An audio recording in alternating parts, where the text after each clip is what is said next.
Chad and I disagree about this movie so bad. Oh, We disagree about Guardians of the Galaxy so bad.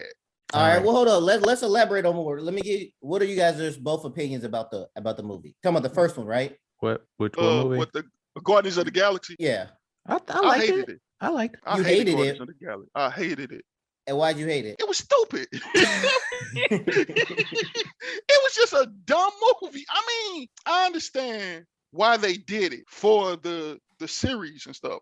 But if you ask me what's the weakest movie out of the whole, and I love more of them. I love the majority of them. Mm-hmm. I hated Guardians of the Galaxy. Hate it. I just don't like the characters. I don't like any of them. I can do without them. It's not for me. Is it because they're too all the rest of like light comedic side type of thing? Yes. What is it you don't like about it? Yes, and then they just stupid. Like I say, the only character I really like is what's her name with the antenna. She is hilarious. Oh, she saved the movie from the second movie. Yeah, I can't remember her name. Yeah, Mantis, is that her name? Yeah, her. She was hilarious to me. She's a good character. She was funny. I mean, I hated everybody else. I mean, it's halfway topical. It blew Batista. It blew up his acting game a little bit. You know, he may not have been starring in this movie if not for Guardians. Would that have been a bad thing? Ooh. Well, with that being said, Matt, you ready to do this? I'm ready. Let's do this. All right. Today we discuss Zack Snyder's return to zombie movies and Army of the Dead. I'm Chad. And I'm Matt. You're listening to the 7th episode of our podcast. We used to talk about this at work.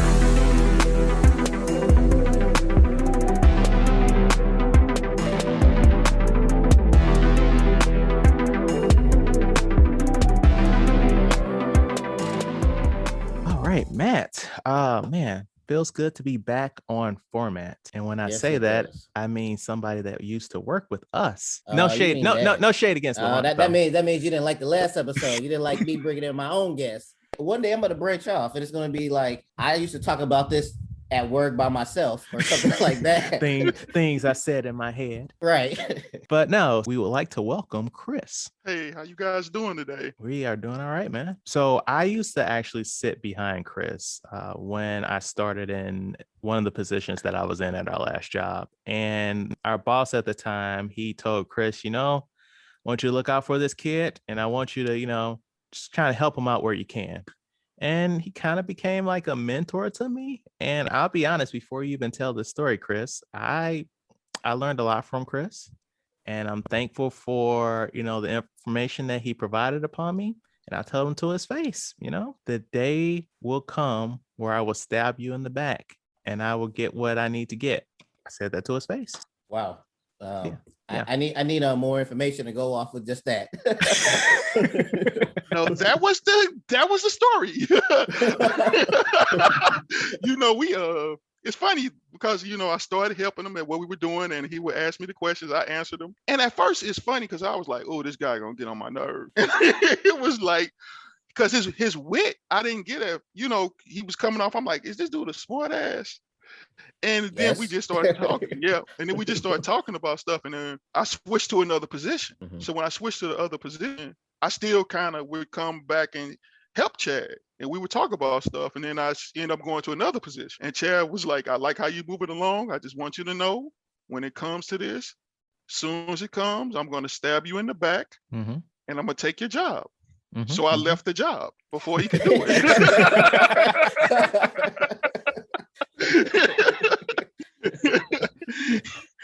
But yeah, man, we had a lot of fun, like when I sat behind you, like the whole little community we had in that little section that we sat in, like a lot of fun, a lot of laughs. It was good times. It was basically the in real life version of this podcast, Matt. Yes, Matt, this is honestly what we did. We would talk about movies, life, situations, food, and it really helped you get through the day. It did. And and it was such a diverse group of people. It's like we became a family. Mm-hmm. And through the good and the bad times, when we all would go through something, missed days, you okay when we came back. So it was definitely a family. Mm-hmm. And it kind of felt funny because I think I was the first one to kind of lead the area. One person left before. Yeah, I was gonna say. The person that sat across from me, she left, and I actually work with her now. No, right. I know. Yeah, that's crazy. Yeah. So it was good times. It But was. Chad actually followed a lot of my footsteps though. Yeah, I pretty much did follow your trajectory right on Yeah. out, and that's funny. I'm following you along so I can get to that back, Chris, and Right. He's not losing focus on that. He gonna stab you one way or another. you know it. That's why I keep leaving. Because actually where I left to go to, he came, but I left. And I was looking for him. I was like, where Chris at? Where Chris go? It was like he didn't tell you.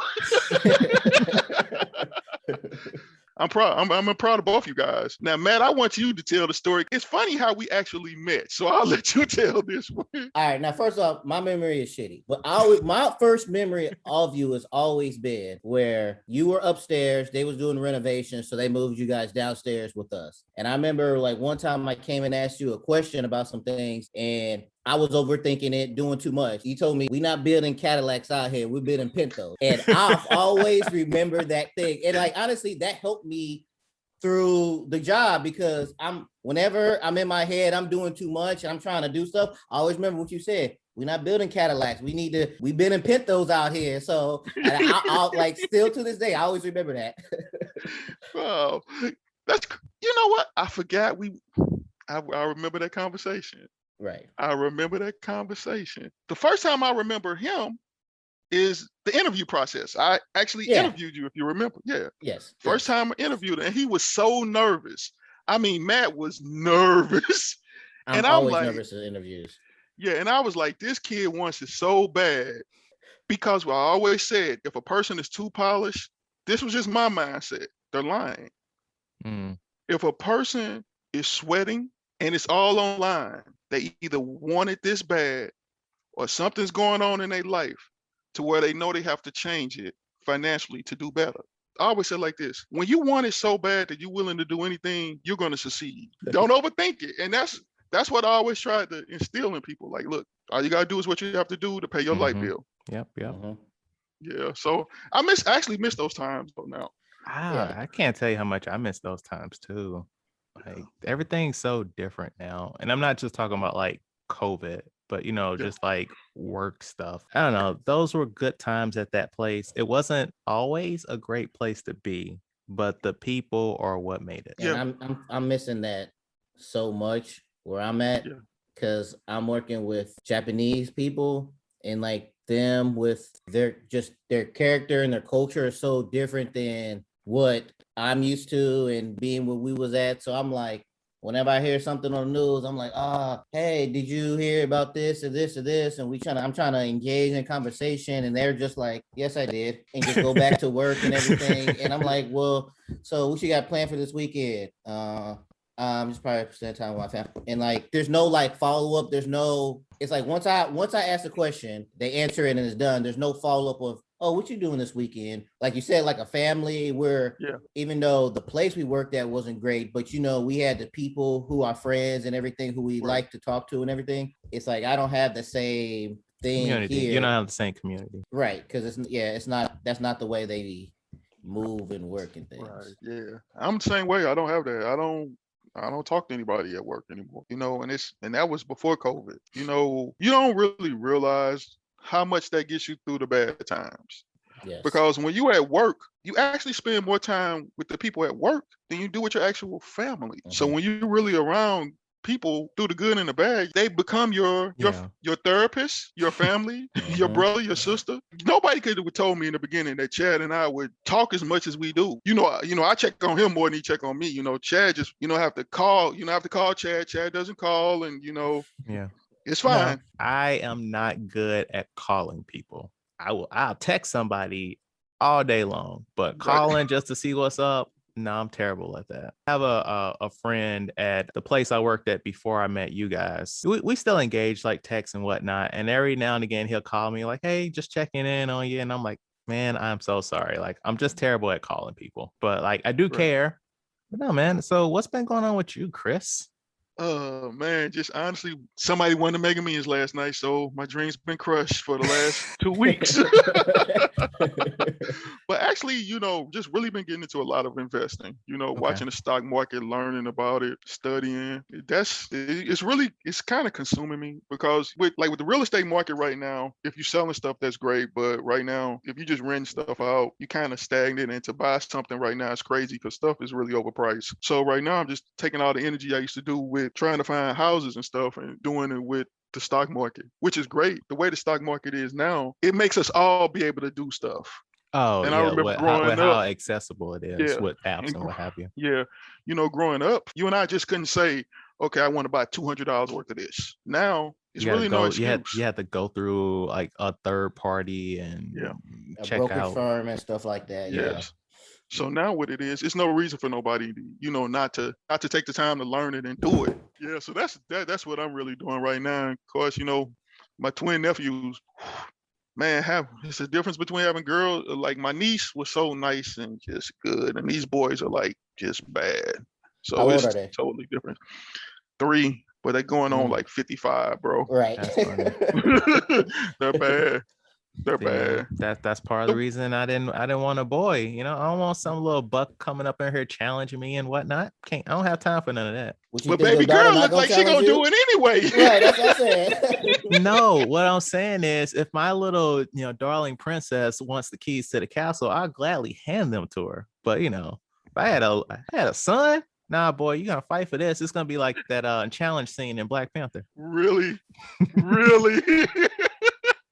But no, I understand that because like when my son was born, I'm like, yeah, a little me and groom him and everything else like that. But it's like now I can see that because there's times where I was disciplining him verbally or something. He'll give me a little stare down. And now he's into kickboxing and I can just see him. His skills are good. He's heavy handed. He's working on it and everything. And I can see there's going to be that day. He's going to be like 15, 16. He going to try to take me down. And he might. He might take me down, but he ain't gonna take me out though. So here's the question. I know the day's coming. I'm preparing myself for it. I want to ask you that question, man. What's gonna happen? Because everybody remember that time when you had the uncle you beat in basketball. How you gonna feel when he actually take you down? Really beat you, honestly, when you get your best? Well, it's gonna be. I'm gonna accept it because he's in kickboxing and I'm paying for this. So the products that you creating. Right. That's what I'm saying. Like I can see the future. I know this is coming because there's times right now where I'll say something, he would just stare at me like, I'm like, you want to fight? And right now he say no. But okay, what he 10 now? So wait about 6-7 more years. Next time I say you want to fight, he'll be like, shit, I've been waiting for this day. Let's do this, daddy. And that's why when he be in kickboxing, I be in the background looking at those moves. I'm like this. Okay, he said like this. Okay, let me move my feet this way. Okay, so I gotta keep my stuff nice too, because I know this day's coming. When he beats you, you have to let us know. You have to let us know. I'll let you know. I'll let him know. I'm like, hey, but it's okay. That means these kickboxing lessons is paid off. So he finally did something, but it's okay. Depending on how bad this beatdown is, will describe what happens after that. If it's just a couple punches and kind of startle me, all right, that's fine. But if it's some full blown stuff, I don't know. He might have to find a new place to live or something. I guess I gotta assess that when that time comes. So would you feel like your money was wasted on those lessons if you beat him? Nah, because I'm better than him. And also part of me probably like, he not giving me his full thing because, I'm still daddy. He holding back. Yeah, he holding back. He ain't tried as hard because it's daddy.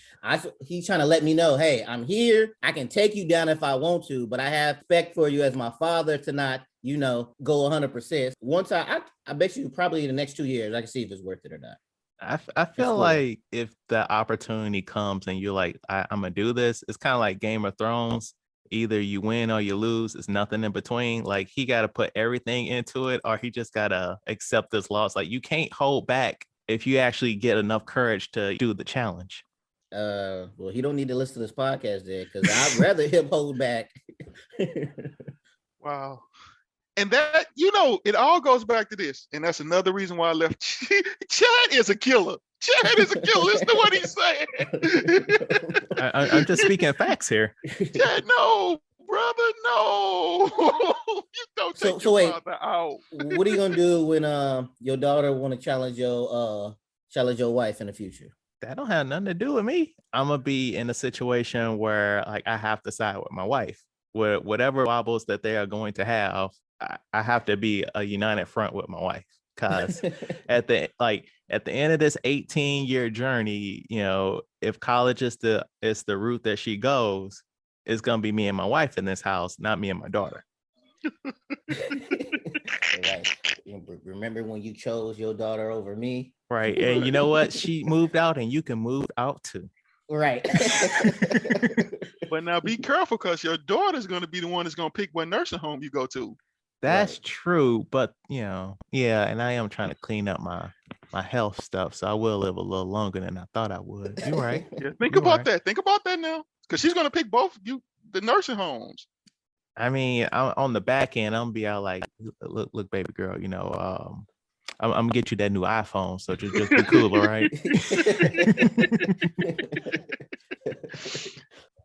Right. So I have a question. So I've seen like people post online about how they're bringing back Legends of the Hidden Temple. You guys remember that show from back in the day? Mm-hmm. Let me think. It was a game show on Nickelodeon. Didn't watch that one. So that got me thinking is what game show as a kid or as an adult that you would wanted to be on? Like for me, of course, I wanted to be on Legends of the Hidden Temple, Nick Arcade, Supermarket Sweep, things like that, Guts. But now as an adult, I want to be on. Damn, I just had that idea. I want to be on. Man versus Food. You know what that is? Okay. Yeah. Is that a game show? No, it's a thing where they go across the country to whatever eating challenge, and they have to. And the dude Adam, I forget his name, but he eats it, and he has to complete the food challenge. It could be like I see a big ass pizza or whatever the thing is. And I was just thinking of like competitions or shows for adults. Which one would you want to be on? Would you know what Naked and Afraid is? Yeah. Would you want to be on Naked and Afraid? No. Nah. I was like, I don't have the skill set for that. Right. I don't have the body for that. So Right. So what game show would you guys want to be on? Press your luck. Oh, okay. Would you study it like that one dude that scammed the game? Yeah, I mean, I've been watching that since I was a little kid when it first started. I used to love that show. Whammies, big bucks, no whammies. It just seemed so fun. Like that was the game. Chad, what's your game? So as a kid, I really liked Supermarket Sweep, and I feel like wasn't there one where the kids similar to Supermarket Sweep, but they were in a toy store? Was that a thing? I'm not familiar with that, but they have a new Supermarket Sweep with Leslie Jones. Leslie Jones do it. Yeah. But yeah, like I always liked Supermarket Sweep. I kind of like you can leave with more than just some random prize and maybe cash. Get these groceries. Right. Yeah, that used to be fun watching people do that. Go get the hams. Go get the People always start with the ham and the turkeys first. They get that because that's the most expensive. I mean, those cost the money. Yeah. Right. Yeah. Man, that was a good show. As an adult, I wouldn't mind being on something like Big Brother, where it's like it's kind of chill. Like you gotta. Well, actually, it's not chill because it's like nothing but mind games for like for 3 months. But like you're not out there in the wilderness like Survivor. Right. What was the other game that Howie Mandel used to host? Deal or No Deal. I love that show. That's the one. If I could do that one. I liked it, but I always felt like somehow they were scamming you. Like somehow. It felt like every time it'd be down to like 2 briefcases, like the $1 million is in one of them. And it's never the one you want. It just didn't feel right. Yeah. What about Who Wants to Be a Millionaire? No, that's too much trivia. Right. Yeah. I wouldn't. No, I couldn't. Yeah, that's too much. I want to be on Celebrity Jeopardy. Well, you want this to blow up so you can be counted as a celebrity? No, but I'm just saying the questions they ask on Celebrity Jeopardy is the questions I know. I don't know the regular Jeopardy questions, but when they do Celebrity Jeopardy, they dumb it down, and I know those answers. When they handicap it. Right. What is it? Hollywood Squares. Are you familiar with that one, Matt? Mm-hmm. Yeah. That's a good. Yeah, that was always fun to watch. Oh, and how could we forget Price is Right? Oh yeah, Price is Right. Yeah. I wouldn't want to do that one. I wouldn't. Why not? Do that one.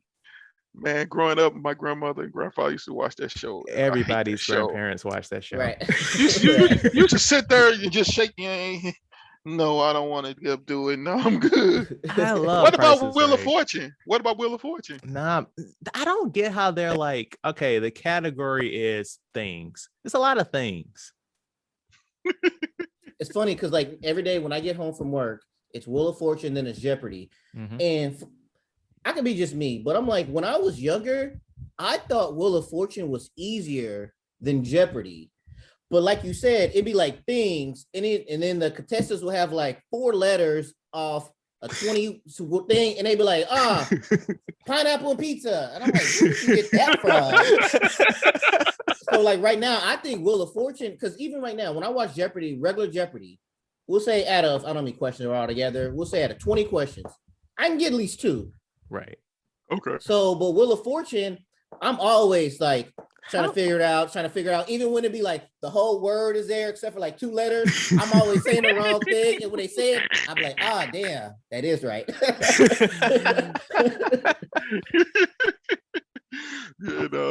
Man, that's crazy. It's too broad, man. Yeah. Chris, you've been back to the movies? Yeah, I'm one of those people who haven't did anything in over a year. I just strictly I broke down because I'm a Spiral. Had to go see Spiral. Had to go see it. Okay. Had to. Okay. Had to go support. And here's a funny story. Like you guys know, like I'm very protective, so I wear 2 masks and stuff. I try to be safe. And they brought up this one section in the movie before everything, and they said you can drink and eat. But if you're not drinking and eating, you should have your mask on. Mm-hmm. So my friend who I was with, she said, because the people beside us, like 3 or 4 seats down, they didn't have a mask on. Right. She said, Chris, you turned around and gave them people a look, and they pulled their mask on.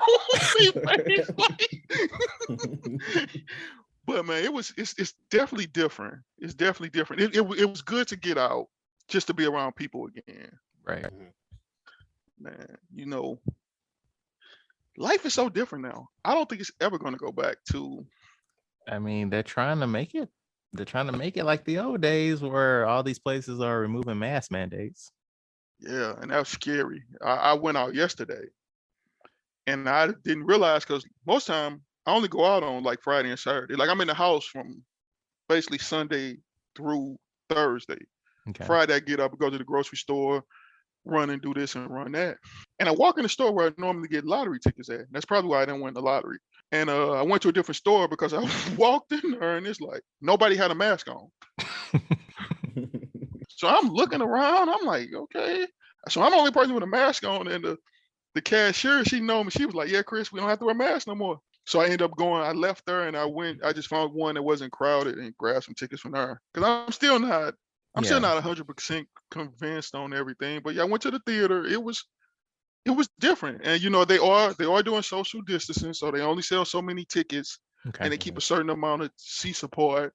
And I'm really trying to get myself prepared for of course I'm going to see the movie Halloween. I'm a big Halloween junkie in October. And I want to see the Eternals. That's November, I think. That's November.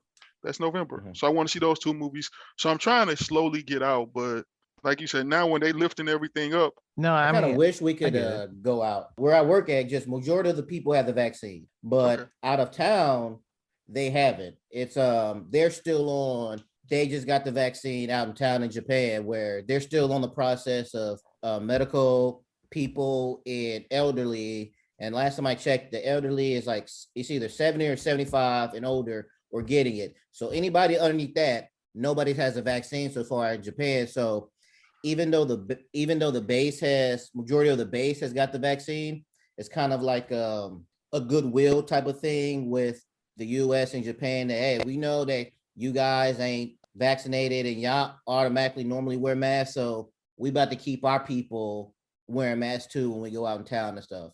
So right now on base, we don't have to wear a mask. Just basically whenever we deal with a Japanese person, we have a lot of Japanese workers on base, then we have to wear a mask. But like if I'm just walking on base now, I don't have to wear a mask. And so, but transition to movie theaters, I've been wanting to go to the movie theater, but they've all been off limits like since day one. Bars, clubs, amusement parks, all that stuff has been banned for us. So it was different. It was so different. Because even going in there, I still was, hypersensitive. And I don't know. And I listened to you chat about going out to eat, and I'm like, wow, that's such a big step for me to even think about doing, right? You want to, because, get Groupon. All these deals. Yes. I laughed so hard when he was talking about coffee chat, because I would have been one of them people like, get him out of here. You can't it's do so it funny, anymore. like even though we've been over this a year, but it's still when somebody does like at least a 2 or 3 cough one, I'm like, if somebody was like this, no problem. But somebody's like, I'm like this. I'm side eye. I'm like, right, man? Do you needed to go outside or something? Right. But no, man. Speaking of not having masks out, we took my daughter to the zoo for the first time last Sunday. And so in St. Louis, for the people that aren't in the area, this is one of the few free zoos in the country. So you just show up in times without COVID. You just show up, go in. It's like any open space, but there's animals and stuff there. But now you have to do a reservation thing online. Like it's still free, but you just have to say, hey, there's going to be like 4 people in my party, and I will come between like 12 and 3, something like that, So we do that, and we go with my wife's sister and my brother-in-law and their kids. And it's like half and half with masks and just people free roaming. But there's signs clearly everywhere that says, once you enter these grounds, keep your mask on. But people just did not care. They wanted to be free. Doesn't that make you so upset, though? I mean, to me, I know I give them the dirty look, because it clearly says, wear a mask. Mm-hmm. And then they look at you like you the one, like, oh, I can't believe you're doing that. like, you nerd wearing a mask. Yeah, you're right. It's kind of like you want to be Becky for real and go tell on everybody. Find the police officer. He doesn't have a mask on. Right. But I don't know. I feel like most of these workers, they don't care. Yeah, they don't. I mean, as much as these places are paying them, they don't care. But speaking of not caring, my daughter didn't care either. So we out here almost getting rained on, taking her to the zoo, and she like, why? She looking at us instead of the animals like, what are you doing? Like, why am I here? I need to be at home. What is this? You'll get that. You'll get that. There's times like my son be like, Daddy, let's go to the circus. I've never been. I'm like, dude, you've been to the circus 3 times. But he don't remember though. So like, that's why as far as like big things like Universal Studios or Disney World, I say you wait till they're like 9, 10 or something like that where they remember. But he'll be like, Daddy, let's do this. I've never done that. And I'm like, dude, you did do this before. You just don't remember it. I mean, we didn't have any intentions of like if we were to take a Disney trip and she comes, she just come because we didn't want to leave her with somebody for a couple of days. But it's not like, here's your trip. Right. Like we would like to actually take her when she's older. But funny thing, the last time we were at Disney World, we were getting on one of the rides, and it was like a family of 3. And they had a son who was probably like 12, and lines at amusement parks are just long. So they finally get to the head of the line, and the son's like, no, I don't want to ride. And his parents was like, you 12 years old and you stood in this line and you didn't want to ride? Wait outside on us. And I was like, that's fun. They just started ripping into their son. And I'm like, and I'm that's like, I mean, I ain't gonna be like in public, but that's how I be feeling. That's how I will feel. I'm like, you waited in line, I want to do this. You could have told me that a long time ago. You didn't stand in line that you didn't want to do this. Right. And also all the money that you spend going to a place like that. Nah, man. And you 12, so you could have said you don't want to go. It's not like my daughter is not even 1 yet, so she didn't have a choice. Like you got agency, dude. Oh God, Chad said, yeah, one, she get a pass. She get 4. Yeah, she better tell me what's up. I mean, the zoo is free too. Like, I would be so mad if we lived somewhere where we had to pay for the zoo and she wanted to go. Like your son. Like if my daughter was your son's age, Matt, and she was like, let's hit this zoo, and I paid this money, and you was like, ill, and just on your phone the whole time. Nah, man. Right. I enjoyed the people watching. Like the best thing is like at the we were around the by the ostriches, and there was this dad with his son. His son went to look at the giraffes, and he's all like, you already seen the giraffes, we're about to see these motherfucking ostriches. And I was like, I feel that, sir. I know there's different zombies, fast or slow ones, so you could pick whatever environment you want. Do you think you'll be able to survive in a zombie apocalypse world? So maybe it's because I watched Dawn of the Dead like very close to going to bed, but that's all I could think about after I rewatched it. Just like if it went down, and like honestly, I'm be real, I know I'm gonna die.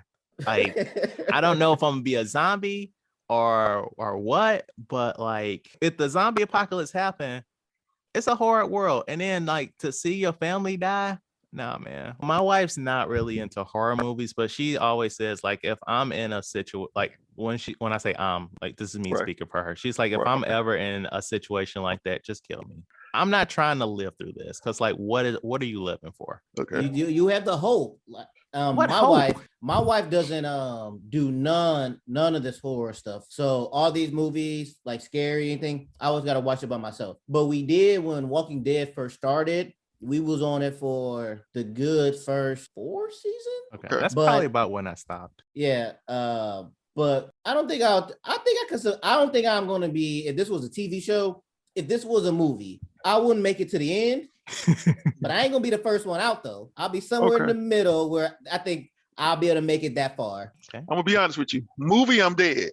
I'm dead. TV show, depending on if it's based on family, it's gonna be hard to get me up out of there. I'm gonna live for a while. Because for one, I believe you're gonna be because Rick. For one, yeah, because no, Rick was a jerk. I'll be Morgan. Okay. I'll be hard to kill. I'll be hard to kill. Morgan. Okay. Yeah, Morgan. Yeah. You'll be on 2 versions of the show. Right. And depends, seriously. If it comes down my niece, my nephew, my sister, I'm gonna look out for him. So I'm gonna stay there for, I'm gonna do what I have to do. To me, Rick was the worst leader ever. Let's be real about something. Rick was the worst leader ever. I know you guys kind of stopped watching it. People always make Rick be this good guy, and they made Negan be the bad guy who was the leader of the saviors. I don't think you guys got that far. But I mean, we didn't. But like, it was. How could you not miss that Negan stuff? Like that's all you saw on the internet once it happened. Yeah. So Negan, to me, some of the stuff Negan did was bad. But I understood. You have to, if you're dealing with good people, bad people, murderers, robbers, it gets to a point they have to know I'm in control. Mm-hmm. I'm going to lead us up out of here. I'm going to make the best decision possible. But if you fuck up, you have to go. Yep. I'm going to be Negan. That was part of my frustration with Rick. Like he was too kind, and like the team just didn't have everything together. Like I think it was maybe whatever season it was, maybe it was season 3 when they were living in the prison. Like that first couple of episodes where they were working as a team, I was like, yes, this is what I want to see from this show. But that didn't last long. Yeah, it's almost like the person who was the moral compass of the show. Once you became the moral compass, you died. Mm-hmm. But the reason why I think you'll be all right, Chad, is because for one, you already said you're gonna stab everybody in the back. This time, just aim for the head this time. Right, just aim for the head.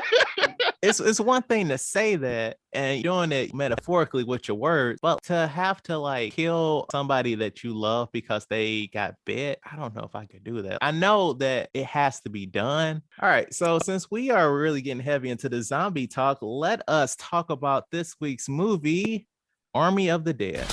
There's $200 million in the vault beneath the strip, with a 32-hour window to get it out. Find the safe. This should be a simple in and out. What the?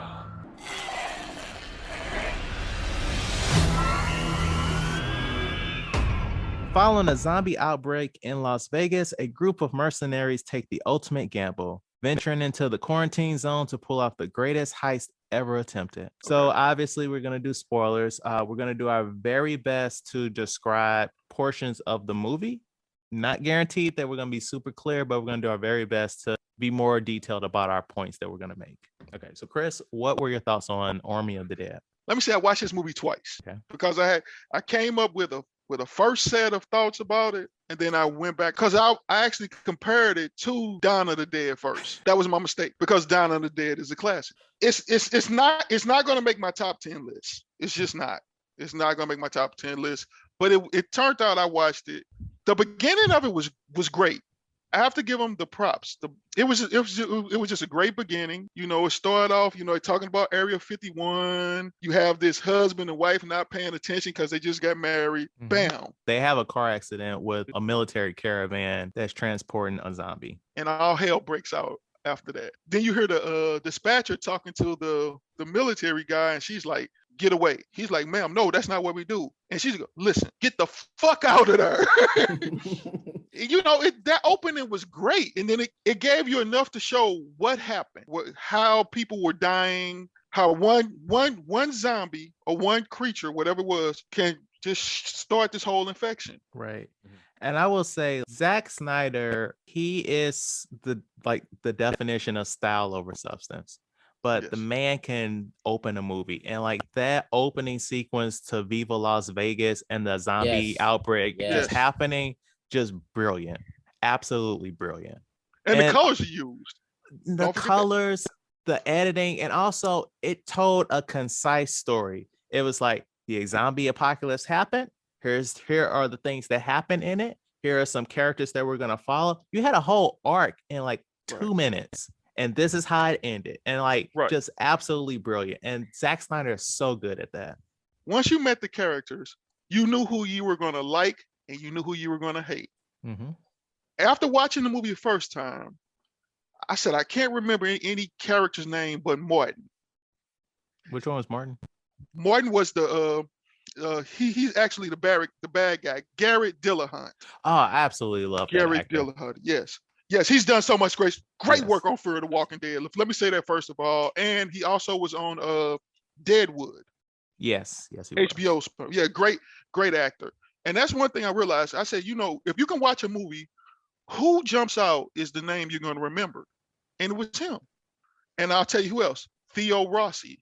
Everything Theo Rossi's in, he is just like a guy you cannot trust. Every single thing. The one when he wasn't. My first introduction to him was Sons of Anarchy. Okay. Man, yes. Yeah, he was in Sons of Anarchy. Now, little later on, he turned bad, but he was a good. He was. Yeah, a good dude throughout the whole majority of the season. Later on, but yeah, that was my first introduction to him. So going back to it, so the opening, great, explains what happens. The father's going through grief because he had to kill his wife, so you get a good arc of, you understand everybody's character. Amari Hardwick character was Vanderhoff? Yes. Vanderhoff?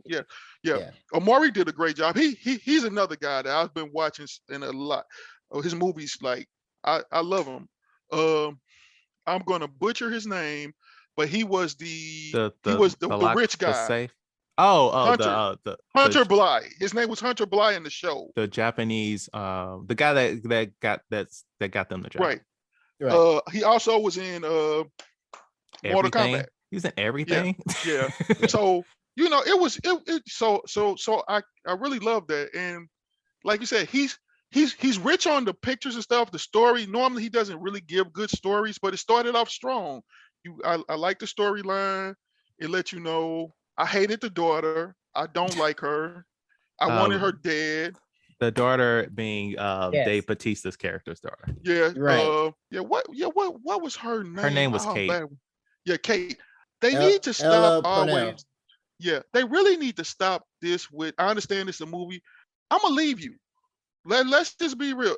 The father, he gives this good long story because let's talk about the daughter sits up here where we have to go look for my friend because she has. Are we gonna roll back for a second? Basically, the movie opens.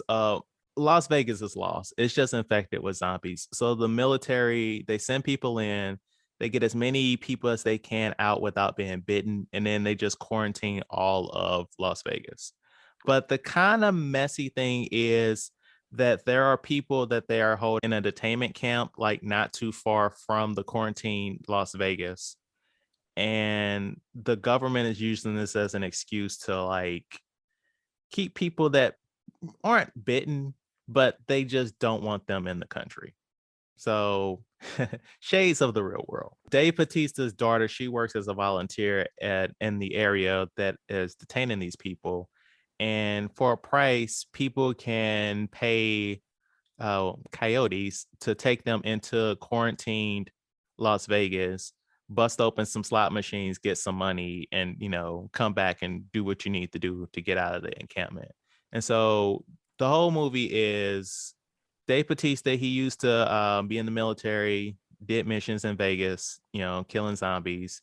Japanese businessman. It's like, hey, I need you to get $200 million out my safe. You can have 50 million of it. Put your team together. They're about to go in, do the job, and Dave Bautista's daughter realizes that one of her friends that's a detainee in this place went into Vegas, and she didn't come out. The only reason Dave Bautista's daughter went is because she's trying to find her friend. Let's go back, because how are you going to get $200 million out of a safe? Right. Go ahead, Chad. Answer that question. No, I mean, you do it slowly. Like, I felt like when he came to him with the job, and it's not like this is an abandoned city you're going to. This is like a city full of zombies. So it's not like you got time to go back and forth. And that much money is heavy. And so their plan was to leave on an old broken down helicopter. When you're doing anything with flight, you have to keep weight into consideration. Right. And they had a team of like 6 people? 11, 7, 8, whatever. Yeah. How many was it? Let me see. But yeah, while you're talking about that, my whole thing was to me also it didn't when they showed the money in the safe with them putting the money in the bags, it still wasn't enough room, in my opinion. Right. It wasn't. You had 2 pallets. It was it was like 2.5 pallets of money, but they each had like 1 duffel bag or even maybe 2 duffel bags. All that money wouldn't have fit in those bags. And they didn't have enough gas. Right. I count 10. Okay, 10. So you have 10 people, even if you carry a certain amount of weight. So No, forget that. Even if you didn't have a single bag of money, that helicopter could not have supported 10 people. Correct. So that's one great movie. And I'll kind of jump in, you guys talk, but just the loopholes and the story. The story at the end became predictable. And that's the problem. I think for the first 50 minutes, he had you. Yes. And then after the first 50 minutes, it's like, well, okay, once they actually get into Vegas. So let me roll back for a second, though. The whole point of the weight and the amount of people that are on the team, at the end of the day, that's not a plot hole because it didn't matter, because that's not what the whole operation was about. The operation was to get them there to do the secondary mission, which nobody knew except Garrett Delahunt, and kill everybody else. That was the actual objective. Yes. So it didn't matter the extraction. So that part holds up because he didn't want the money. You're right. That was the true mission. But nobody knew that but him. Now, you have a helicopter pilot, 3 people that's special military. Amari Hardwick, Dave Bautista, and Maria. Nobody thought about the weight. I gave you that. It was a good first 50 minutes, but afterwards it was like, this makes no sense to me. I mean, it's possible he thought maybe they could have did more than one trip before. Right, originally they did have more time. So maybe that could be a possibility. You say that, but remember, nobody can fly in. They clearly said that. Nobody can fly in. You can fly out Oh, Nobody can yeah, that's fly right. in.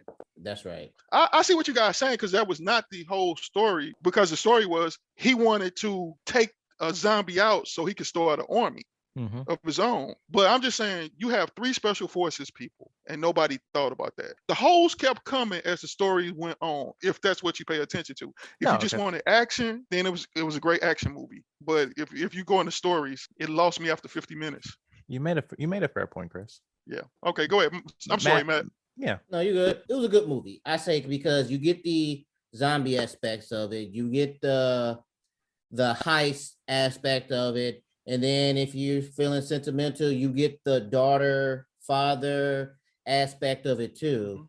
But one thing that really stuck out to me was at the end when he told them how they only wanted the zombie's head. Wouldn't it have been easier for them just to get to ask for that part? I don't think that they would have been on board with bringing a zombie out. Right. Even for the same amount of money? No, because they spent so much time killing zombies and making But besides Dave Bautista, all the other people was there solely for the money and to kill. So he still could give him the $50 million, because remember, he said it's not about the money. So he said that, so what if he just offered them $50 million and you go get this head? It's one thing to say, can you go in here, you're going to kill some zombies, but you're going to do this other thing. But to actually say, I want you to go in there and bring a zombie on the outside, and we're going to potentially have the horrors that you saw inside Vegas, outside of Vegas, and you will be a part of that. I do not think that you would get a lot of buy-in for that. Yeah, because you remember, Amari Hardwick lost his son and his wife. Right. Like, they all lost something. They all lost family members. I don't think they would have said yes. I don't know, because once they did everything, I was thinking when they originally caught the queen, I'm like, they could have done that at the beginning when they first came in, because that's when they encountered her. I don't think they would have did it, if they knew the mission. I genuinely don't think any of them would have did it, because you want to create an army. Look at it like this, man. He wouldn't tell them the real reason. Why would you bring it out then? Huh? Right. No, because think about this. I want you to go up to the edge of the quarantine and grab me something, versus, hey, I want you to go in the middle of the quarantine area and grab me something. Well, first off, they didn't know to do that. They didn't know the queen would have showed up at the edge of the quarantine. They didn't know that was a whole thing until they went in with the coyote, because even Garrett Delahunt didn't know that was going to happen. Right. But and also, speaking of that, did it have to be the queen, or it has to be one of the alphas? Right, it has to be an alpha. So that's just the one he picked. Right. Okay. So they didn't know how far they would have to go in, but I'm guessing he assumed that if you're going to go in that deep, you would have come across one. If the operation is go in here and bring me the head of an alpha, you don't even need to ask why. You know what they're going to do for it. If they ask for any parts of a zombie. One zombie took over a whole city. Mm-hmm. You bring that out in no controlled environment, because no matter what they say, they can't control it. It's going to spread. Right. They're not going to do. I don't think either one of those 3 characters would have done it. Right. I just don't. I just think that they wouldn't have done it. No, if knowing the actual fact, I don't think they would. But it just seems like it would have been easier that way to get. If you. But I mean, not thinking about it, but like, you had the other people in there. They showed how the other people who died trying to do that. So maybe, but like mercenaries, like all those other people who's like, I'll do it just for the money. They would go. Who didn't need a reason what they need to do. Just they were going to go for the money. Mm-hmm. You could have got some people like that to do it. Not disagreeing with that, but he went. I mean, you can't speak for the other team that died there, but he went to Bautista specifically. 1, he had experience in Vegas fighting the zombies, and 2, I'm pretty sure they looked him up and they saw that he had a good end to get inside of the quarantine zone. Well, also because he wasn't doing nothing with his life, so he needed a incentive of the money. Right. So I'm like, he's an excellent pick for the operation, but he would not have been an excellent pick to tell him what you're actually doing. He really just needed to hit up the coyote then, because the coyote would have been able to explain to him that there's alphas and all this other stuff here. Her character was so complex to me. Yes. And she did a great job. I love Chambers. She was the one that came in with the zombie YouTuber. That whole scene when they're sneaking through the building and she has a gun out, like in case some stuff happens, and the zombie starts waking up, and she just pulls out her knife and just starts stabbing stuff. Yeah. And I'm like, she's a goddamn G. And it's like, you think she's dead and she's still going. And I'm like, yes. And then she jumped through the window. Yes. I'm like, You know, she's a G. The biggest mistake she made was she was absolutely right, but you never tell a person, as soon as I get you back to the group, we're going to have a talk because I know you up to something. Right. Mm-hmm. Now you got, I was like, she's dead. You have to hold your cards. Now, Chad, I'm going to tell you who I would have been. When the guy was introducing her and the other guy, he said they're on my team. I'm that guy. the guy that leaves. Right. Like, Can I speak now? You want me to do what now? You want me to go into with the zombie? Nah, man. Nah. I love that dude. I love that dude when he was like, you know what? All y'all gonna die. I'm right. Chad, that's me.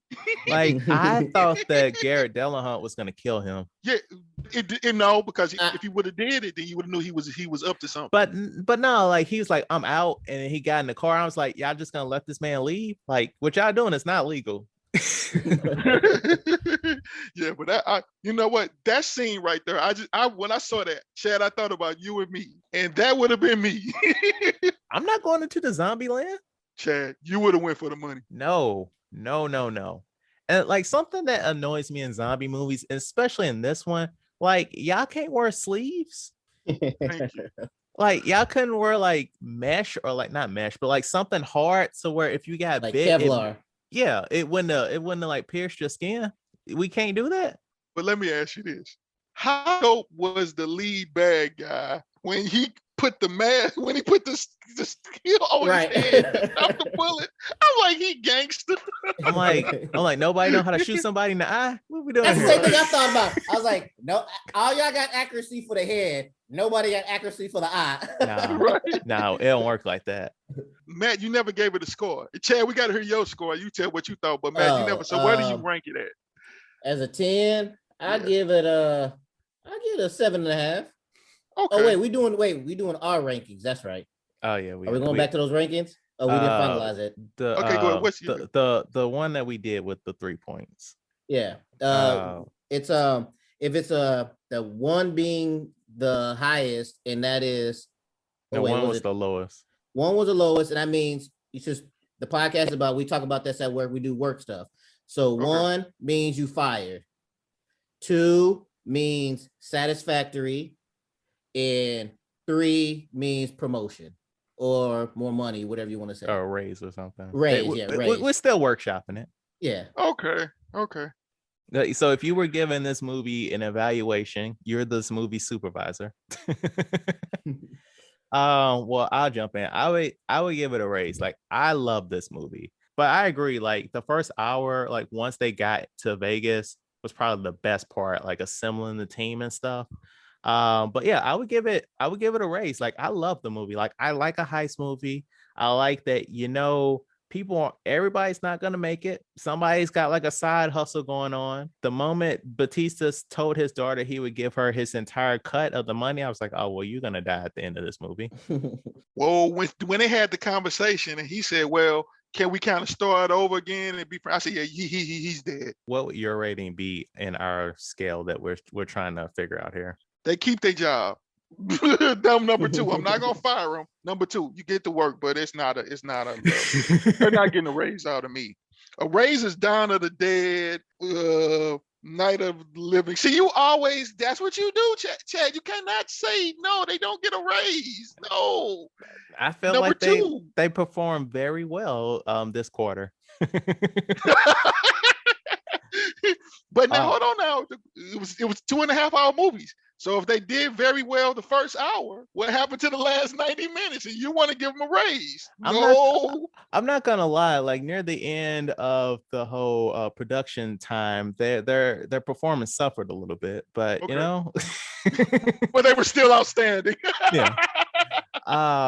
So Matt didn't give his rating. I'm sorry. Yet, though. I'm sorry. Yeah, Matt I give it a raise. I give it a raise. You with me? We're nice supervisors. So I see what's going on now. The 2 co-hosts are gonna stick together. We don't always agree, Chris. We do not always agree. So what do you guys think the Rotten Tomatoes was on Army of the Dead? I say something high. I think people liked it. Let's go with the 75%. Okay, Chris? 62%. Okay, so the tomato meter, that's official critics, was 71%, and the audience score was 79. So you also have to keep in mind that this movie just came out. So with the tomato meter, that's with 164 actual reviews and 100 plus audience scores. So I'm like, maybe if we revisited this in a month, it might be lower. So trivia game time. True or false? Carol Baskin from the Tiger King series was involved in the making of this movie.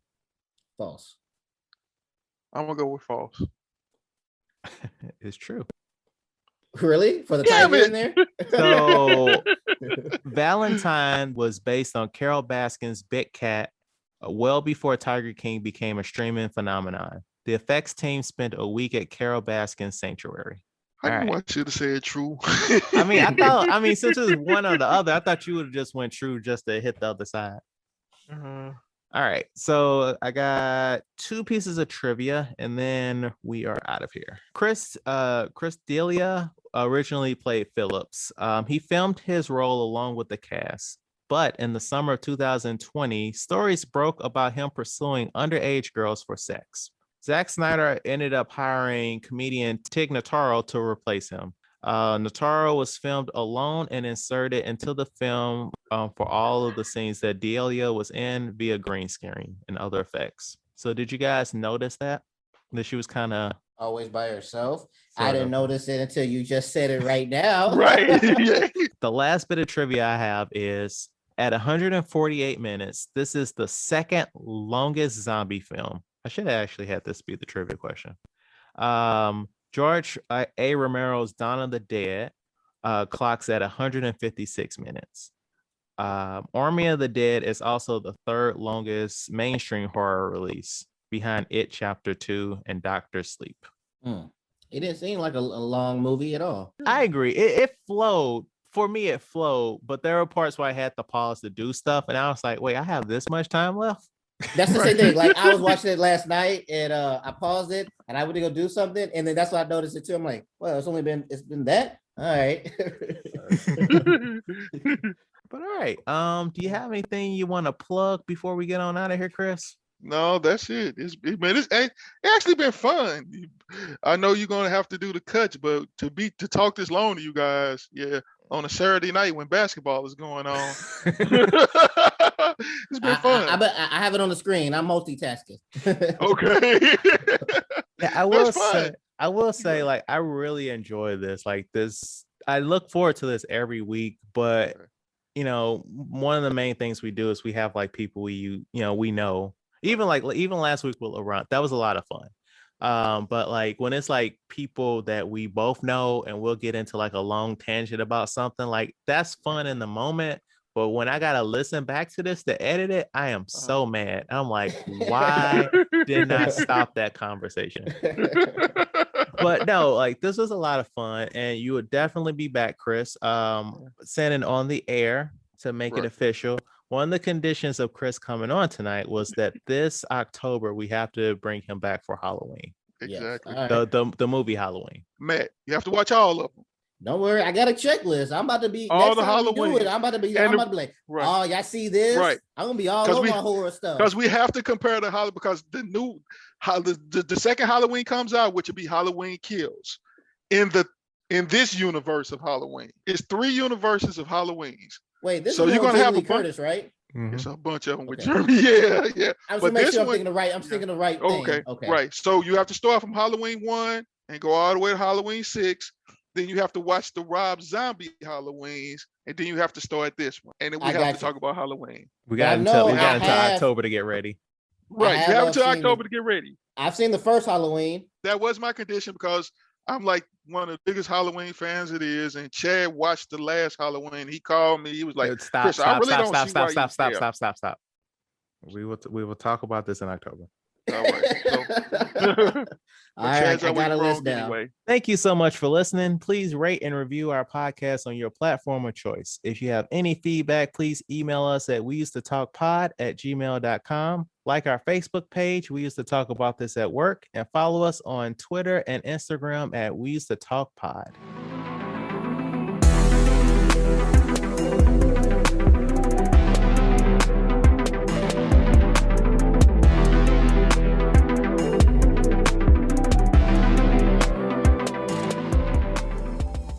y'all need to create a stock together, and then you guys just say it in figure the podcast, right? Create our own. Right. We use the talk pod coin. Right. Right.